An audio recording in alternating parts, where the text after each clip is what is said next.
Hi friends, आप सभी का स्वागत है एम स्टडी पॉइंट पर। फ्रेंड्स, मैं सीटेट से रिलेटेड क्वेश्चंस लेके आया हूँ। अन्य एग्जाम्स की दृष्टि से भी ये क्वेश्चन इंपॉर्टेंट है, ठीक है। तो क्वेश्चन वीडियो पूरा देख के कमेंट ज़रूर करना और चैनल को सब्सक्राइब करना, ठीक है। स्टार्ट करते हैं। पहला क्वेश्चन है, सौर सेल के निर्माण हेतु किस पदार्थ का उपयोग किया जाता है। तो सौर सेल के निर्माण हेतु कौन से पदार्थ का उपयोग किया जाता है, पढ़ लेते हैं। Option number A lead, option number 2 sodium, option number 3 copper, option number 4 silicon. तो इसका राइट आंसर क्या हो जाएगा, ऑप्शन नंबर 4 जो सिलिकॉन है वो क्या है, उसका उपयोग सौर सेल के निर्माण हेतु किया जाता है। सेकंड क्वेश्चन देखते हैं, निम्नलिखित में से कौन सा एक कोशिकीय जीव नहीं है। नहीं है पूछा है, यानी कि 3 जो है एक कोशिकीय जीव हैं, एक है वो नहीं है। तो इसका फर्स्ट ऑप्शन क्या है, अमीबा। सेकंड ऑप्शन है फफूंदी, मोल्ड। थर्ड ऑप्शन है यूग्लिना। फोर्थ ऑप्शन है पैरामीशियम।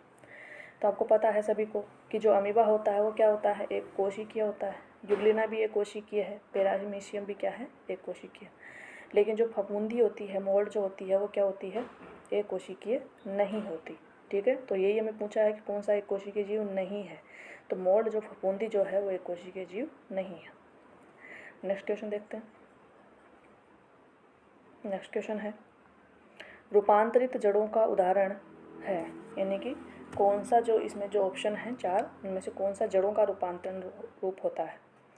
ऑप्शन नंबर 1 है प्याज व शलगम। तो ऑप्शन नंबर 2 शलगम व गाजर। ऑप्शन नंबर 3 गाजर व आलू। ऑप्शन नंबर 4 आलू व मटर। शलजम नहीं दोस्तों, सर, ठीक है, देख लेना। तो इसका राइट आंसर क्या हो जाएगा, देखो प्याज व शलगम। दूसरा ऑप्शन है शलगम व गाजर। थर्ड ऑप्शन है गाजर व आलू। फोर्थ ऑप्शन है आलू व मटर। तो आलू तो तने का रूपांतरित रूप है, ठीक है। और जो गाजर है वो किसका रूपांतरित रूप होती है, वो बिल्कुल जड़ों का रूपांतरित होती है। शलजम जो है वो भी जड़ों का रूपांतरित रूप होती है, ठीक है। तो इसका राइट आंसर क्या हो जाएगा, ऑप्शन नंबर 2 शलजम व गाजर जो है इसका राइट आंसर हो जाएगा। ये दोनों क्या हैं, जड़ों का रूपांतरित रूप होते हैं, ठीक है। नेक्स्ट क्वेश्चन देखते हैं। नेक्स्ट क्वेश्चन है, निम्नलिखित कथनों में से कौन से या कौन सा कथन निराई के संबंध में सही नहीं है पूछा है, ठीक है। यानी कि ये खेती से रिलेटेड क्वेश्चन आ गया अपना, ठीक है। तो पहला ऑप्शन देखते हैं, मृदा की जुताई खरपतवार को उखाड़ने में सहायता करती है। बिल्कुल सही है ये। दूसरा ऑप्शन है, खरपतवार फसलों और किसानों के लिए हानिकारक नहीं है। हानिकारक नहीं होती तो ये क्वेश्चन थोड़ी बनता, ठीक है। तो ये बिल्कुल हानिकारक होती है। ये आंसर क्या है, गलत है। थर्ड ऑप्शन है, निराई फसलों की कटाई से ठीक पहले करनी चाहिए। अगर निराई कटाई से पहले करते तो फिर इसका खरपतवार का कोई मतलब ही नहीं होता। तो राइट थर्ड ऑप्शन भी क्या है, इसका रॉन्ग है। फोर्थ ऑप्शन है, जमीन के समीप की खरपतवार को उखाड़ने के द्वारा समाप्त किया जा सकता है। बिल्कुल सही है कि उसको उखाड़ कर समाप्त किया जा सकता है। तो 2 ऑप्शन हैं वो सही नहीं है। एक है सेकंड ऑप्शन, खरपतवार फसलों और किसानों के लिए हानिकारक नहीं है। तो ये गलत है, क्योंकि हानिकारक होती है तभी तो उसको उखाड़ना ज़रूरी होता है। थर्ड ऑप्शन है, निराई फसलों की कटाई से ठीक पहले करनी चाहिए। ठीक पहले ही करते हैं तो खरपतवार का कोई मतलब थोड़ी है। तो ऑप्शन नंबर 2 और ऑप्शन नंबर 3 इसका राइट आंसर हो जाएगा। मतलब नीचे देखते हैं, यानी कि 2 और 3, सॉरी ये थोड़े बी ABCD क्रम में आ गया। 2 मतलब B और C। तो इसका राइट आंसर हो जाएगा ऑप्शन नंबर 1 B व C। नेक्स्ट क्वेश्चन देख लेते हैं। नेक्स्ट क्वेश्चन है, निम्नलिखित में से किसी को मिलने से दूध का सेल्फ जीवन बढ़ाया जा सकता है। यानी इनमें से कौन सा जो है मिलाने से दूध का सेल्फ जीवन बढ़ाया जा सकता है। तो इसका पहला ऑप्शन है सोडियम बाइकार्बोनेट। सेकंड ऑप्शन है लैक्टिक एसिड। थर्ड ऑप्शन है जल। फोर्थ ऑप्शन है कार्बनिक अम्ल। तो इसका राइट आंसर क्या हो जाएगा, ऑप्शन नंबर ए सोडियम बाइकार्बोनेट। इसको मिलाकर दूध का सेल्फ जीवन बढ़ाया जाता है। देखते हो आप, पैकिंग दूध आता है वो 2 दिन तक 3 दिन तक या फिर 4 दिन तक रह सकता है। इसका मतलब क्या है, उसमें सोडियम बाइकार्बोनेट मिलाया जाता है। इनके खाने का सोडा जो है वो मिलाया जाता है, ठीक है।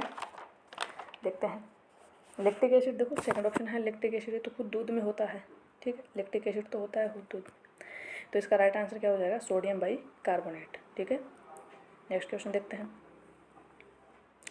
कोशिका के संदर्भ में निम्न में से गलत कथन को चुनना है। देखो गलत कथन को चुनना है, यानी कि एक गलत होगा, बाकी 3 क्या होंगे, सही होंगे। तो पहला ऑप्शन है कोशिका की आकृति विशिष्ट रूप से उनके कार्यों से संबंधित होती है, बिल्कुल सही है, ठीक है, उनके कार्यों से संबंधित होती है। सेकंड ऑप्शन है पादप कोशिका में कोशिका झिल्ली नहीं होती, बिल्कुल नहीं होती, क्योंकि वहाँ पे क्या होती है, कोशिका भित्ति पाई जाती है, ठीक है। तो ये ऑप्शन क्या हो गया, सही हो गया। थर्ड ऑप्शन है जीवाणु में कोशिका भित्ति उपस्थित होती है, बिल्कुल जीवाणु में कोशिका भित्ति उपस्थित होती है।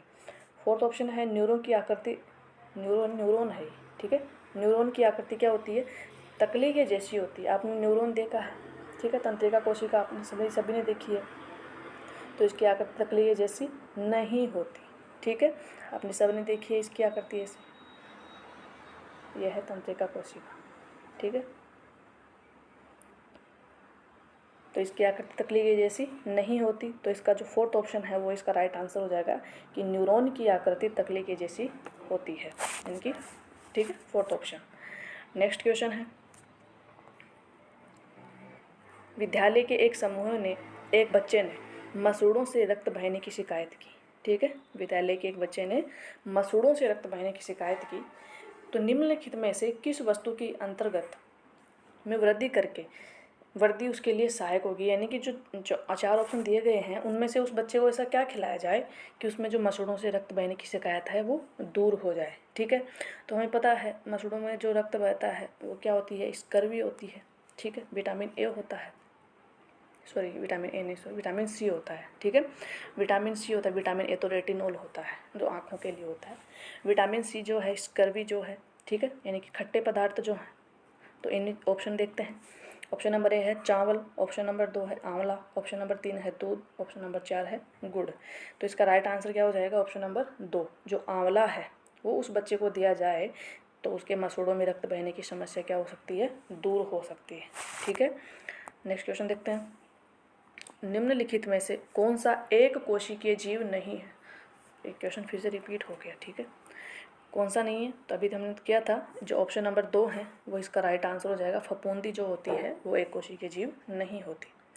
नेक्स्ट क्वेश्चन देख लेते हैं किसी मरीज का पित्ताशय यानी कि गैल ब्लैडर यदि निकाल दिया जाए तो उनको यानी कि जो मरीज है उसको ऐसा कौन सा आहार दिया जाएगा, यानी कि कौन सी आहार संबंधी सलाह उसको दी जाएगी उसका गैल ब्लैडर निकाल दिया जाए। तो आपको पता है जो पित्ताशय है वो वसा के लिए उत्तरदायी होता है, ठीक है, पित्ताशय जो क्या है वसा के लिए उत्तरदायी होता है। तो इसमें क्या होता है, ऑप्शन नंबर देख लेते हैं।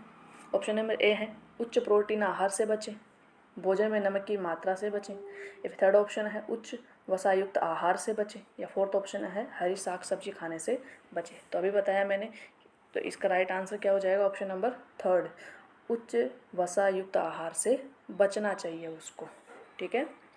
नेक्स्ट क्वेश्चन देखते हैं निम्न में से कौन सी अलैंगिक विधि नहीं है पूछा है, ठीक है, यानी कि 3 तो हैं जो हैं और फोर्थ है वो नहीं है, चौथी कौन सी है वो नहीं है। तो पहला है मुकुलन, बिल्कुल ये अलैंगिक जनन होता है, अलैंगिक जनन की विधि होती है। दूसरा ऑप्शन है द्विवीय विखंडन, ये भी होती है। फोर्थ ऑप्शन देखो बीजाणु जनन है, बीजाणु जनन ये भी होती है। तो इसमें बचा क्या, ऑप्शन नंबर 3, टेस्ट ट्यूब जो है वो क्या होती है, अलैंगिक जनन की विधि नहीं होती। ये लैंगिक जनन की विधि होती है वो बात अलग है कि इसको टेस्ट ट्यूब में यानी कि जो केंद्रों का संलयन है वो टेस्ट ट्यूब में करवाया जाता है, ठीक है। नेक्स्ट क्वेश्चन देखते हैं निम्नलिखित में से कौन सा अंड प्रजनक जंतुओं का समूह है पूछा है, ठीक है, अंड यानी कि इनमें से कौन सा समूह है जो अंडे देता है, ठीक है, ओविपेरियस होता है। देख लेते हैं। ऑप्शन नंबर ए है बिच्छू, सर्प, चूहा। तो इसमें देखो आप चूहा जो होता है वो अंड प्रजनक थोड़ी होता है, ठीक है, वो तो विविपेरियस होता है, शिशु प्रजनक होता है। दूसरा है मेंढक, सर्प और मुर्गी, ठीक है, बिल्कुल मेंढक अंडे देता है, सर्प भी अंडे देता है, मुर्गी भी क्या होती है, अंडे देती है, ठीक है। थर्ड ऑप्शन देखते हैं चूहा, देखो इसमें चूहा पहले ही आ गया, तो चूहा अंड प्रजनक नहीं होता, बिच्छू, पेंगुइन, ठीक है। फोर्थ ऑप्शन है पेंगुइन, मेंढक और कंगारू, कंगारू जो है अंड प्रजनक नहीं होता। तो इसका राइट आंसर क्या हो जाएगा, मेंढक, सर्प और मुर्गी, ठीक है, ये इसका यानी कि ऑप्शन नंबर 2 है वो इसका राइट आंसर हो जाएगा। ठीक है। अब आता है बिच्छू जो है, बिच्छू तो अपने जीवन में एक ही बार जनन करता है, ठीक है, क्योंकि ये बच्चे जो जन्म ले लेते हैं उसके बाद में क्या है, अपनी माँ के ऊपर ऐसे चिपक जाते हैं और अपनी माँ के शरीर को खाते हुए ही बड़े होते हैं, ठीक है। तो जब तक बच्चे बड़े नहीं हो जाते तब तक माँ ऐसे ही रहती है, स्थिर रहती है। फिर एंड में क्या होती है, ये इसकी मृत्यु हो जाती है, क्योंकि ये जो बच्चे हैं वो पूरे अपनी माँ को खा के फिर बड़े होते हैं, ठीक है। तो इसका राइट आंसर क्या हो जाएगा, ऑप्शन नंबर 2, मेंढक, सर्प और मुर्गी। नेक्स्ट क्वेश्चन देखते हैं।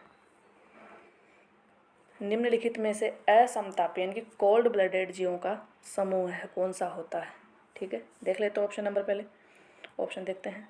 ऑप्शन नंबर ए है छिपकली, तोता, डॉल्फिन। ऑप्शन नंबर 2 है कबूतर, मानव, छिपकली। ऑप्शन नंबर 3 है सर्प, मेंढक, कॉकरोच। ऑप्शन नंबर 4 है व्हेल, मेंढक और केंचुआ। तो जो मेमल्स होते हैं यानी कि स्तनधारी प्राणी जो होते हैं, मेमल्स होते हैं एक तो मेमल्स, ठीक है। मेमल्स के अलावा जो एवीज होते हैं यानी कि पक्षी वर्ग जो होते हैं वो क्या होते हैं, वो होते हैं वार्म ब्लडेड, वो कोल्ड ब्लडेड नहीं होते, ठीक है। तो हमें पता है मेमल और एवीज जो क्या होते हैं, वार्म ब्लडेड होते हैं।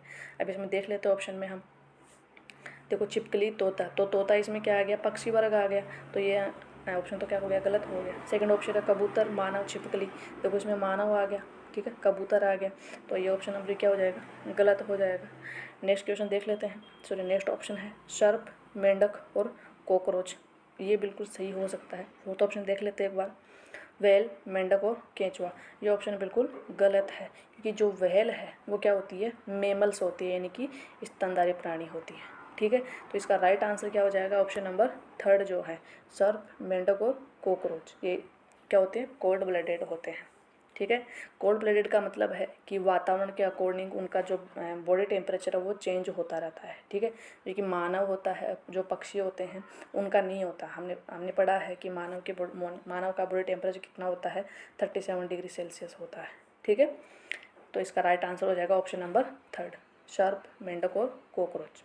नेक्स्ट क्वेश्चन है, हरे पौधे सूर्य के प्रकाश में भोजन बनाते हैं, निम्न में से ये क्या कहलाते हैं, ठीक है। ऑप्शन देख लेते हैं, प्राथमिक उपभोक्ता, उत्पादक, अपघटक, द्वितीयक या फिर प्राथमिक उपभोक्ता। देखो प्राथमिक उपभोक्ता क्या, इनमें तो कौन से आते हैं, कौन आते हैं इनमें, इनमें आ जाते हैं हिरण, ठीक है। और सेकंड ऑप्शन है, तो ये फर्स्ट ऑप्शन तो इसका क्या हो गया, गलत हो गया। सेकंड ऑप्शन में उत्पादक, बिल्कुल ये उत्पादक होते हैं, ठीक है। अपघटक ये नहीं हो सकते, अपघटक में क्या आते हैं, मर्तजीवी आते हैं, ठीक है। द्वितीयक व प्राथमिक उपभोक्ता दोनों ऑप्शन एक साथ नहीं हो सकते। तो इसका राइट आंसर क्या हो जाएगा, ऑप्शन नंबर 2, ये क्या होते हैं, उत्पादक होते हैं। पेड़ पौधे क्या होते हैं, उत्पादक। फिर पेड़ पौधों को आते हैं, जैसे बकरी हो गई, हिरण हो गई, वो हो गए प्राथमिक उपभोक्ता हो गए, ठीक है। नेक्स्ट क्वेश्चन देख लेते हैं,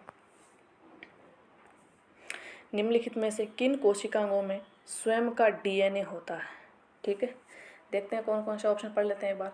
ऑप्शन नंबर ए है प्लेस्टिड यानी कि लवक। ऑप्शन नंबर 2 है माइटोकॉन्ड्रिया। ऑप्शन नंबर 3 नाभिक। ऑप्शन नंबर 4 व्यक्तिका, ठीक है। तो आपने सबने पढ़ा है। तो ऑप्शन जो पहला लवक होता है, प्लेस्टिड होता है, उसमें बिल्कुल खुद का डीएनए होता है। माइटोकॉन्ड्रिया में भी खुद का डीएनए होता है, न्यूक्लियस में खुद का डीएनए होता ही है। तो इसका जो फोर्थ ऑप्शन है रिक्तिका वैक्यूल्स जो होती है उसमें खुद का डीएनए नहीं होता। तो इसका फर्स्ट भी सही है, सेकंड भी सही है और थर्ड भी सही है। तो देख लेते ऑप्शन में कौन सा है, पहला ही ऑप्शन ठीक है, ठीक है, 1 2 3। नेक्स्ट क्वेश्चन देख लेते हैं, सिंचाई की किन व्यवस्थाओं में जल की हानि न्यूनतम होती है, यानी कि कौन सी ऐसी विधि है जिसमें फसल भी हो जाए और पानी की हानि भी वो क्या है, कम हो। पहली है स्प्रिंकलर व्यवस्था यानी कि जो फव्वारा विधि है। दूसरी है ड्रिप या टपक व्यवस्था। थर्ड है ढेकली व्यवस्था। फोर्थ है रैट व्यवस्था। ये आपने 6th-7th क्लास में पढ़ी होंगी, ठीक है। तो इसका जो राइट आंसर है वो क्या आ जाएगा, ऑप्शन नंबर 2 ड्रिप या टपक व्यवस्था जो होती है, यानी कि जो पौधा होता है, पौधे की जड़ों के अंदर ही पानी की बूंदें लगाई जाती हैं, ठीक है। तो यानी कि पौधे को पानी की जो बूंद होती है वो जड़ों को मिलती रहती है। तो इसको क्या कहा जाता है, टपक प्रणाली या ड्रिप प्रणाली कहा जाता है, ठीक है। नेक्स्ट क्वेश्चन है, ध्वनि प्रदूषण किस में मापा जाता है। ऑप्शन नंबर ए है डेसिबल में। ऑप्शन नंबर 2 है पिकोग्राम में। ऑप्शन नंबर 3 है माइक्रोग्राम में। ऑप्शन नंबर 4 है हर्ट्ज में। तो इसका राइट आंसर क्या हो जाएगा? ऑप्शन नंबर 1, जो डेसिबल में क्या है, ध्वनि प्रदूषण को मापा जाता है। ठीक है, नेक्स्ट क्वेश्चन देखते हैं। हाइड्रिला में किस प्रकार की गति पाई जाती है? फर्स्ट ऑप्शन है सीलिएटेड या पक्षमाभीय गति, दूसरी है अमीबीय गति, थर्ड है चक्रीय गति, फोर्थ है प्रेरित गति। तो इसका राइट आंसर क्या हो जाएगा? ऑप्शन नंबर 3, चक्रीय गति जो है वो हाइड्रिला में पाई जाती है। ठीक है, नेक्स्ट क्वेश्चन देखते हैं। निम्न में से ओजोन के लिए हानिकारक, यानी कि इनमें से कौन सा ऑप्शन है, यानी कौन सी गैस है जो ओजोन के लिए हानिकारक होती है? फर्स्ट ऑप्शन है CO, carbon monoxide, second option है SO2, थर्ड ऑप्शन है CFC, फोर्थ ऑप्शन है H2। तो इसका राइट आंसर क्या हो जाएगा? ऑप्शन नंबर 3, जो CFC होती है वो क्या होती है? ओजोन के लिए हानिकारक होती है। ये क्वेश्चन बहुत बार एग्जाम्स में पूछा जाता है, हर एग्जाम्स में पूछा जाता है। ठीक है, नेक्स्ट क्वेश्चन है विटामिन होते हैं, यानी कि विटामिन इनमें से कौन से होते हैं? ऑप्शन नंबर ए, ये कार्बनिक होते हैं, अकार्बनिक होते हैं, कार्बनिक या अकार्बनिक होते हैं, दोनों में से कोई नहीं। तो इसका राइट आंसर क्या हो जाएगा? ऑप्शन नंबर ए, ये क्या होते हैं? ये कार्बनिक होते हैं। ठीक है, नेक्स्ट क्वेश्चन है किसी पौधे का मुरझाना निम्न में से किसके कारण होता है? ऑप्शन नंबर ए है अत्यधिक वाष्पोत्सर्जन, ऑप्शन नंबर 2 है अत्यधिक प्रकाश संश्लेषण, ऑप्शन नंबर 3 है जल का अत्यधिक अवशोषण, ऑप्शन नंबर 4 तक खनिजों का अत्यधिक अवशोषण। तो पौधा मुरझाएगा कब? जब उसमें पानी की कमी होगी। जब उसमें किसकी कमी होगी? पानी की कमी होगी। तो इसका राइट आंसर क्या हो जाएगा? ऑप्शन नंबर 1, अत्यधिक वाष्पोत्सर्जन के कारण क्या होता है? पौधा मुरझा जाता है। ठीक है फ्रेंड्स, कमेंट जरूर करना आपने कितने क्वेश्चन सही होते हैं, वो कमेंट जरूर करना और चैनल को सब्सक्राइब करना। ठीक है, शेयर करना। जय हिंद दोस्तों।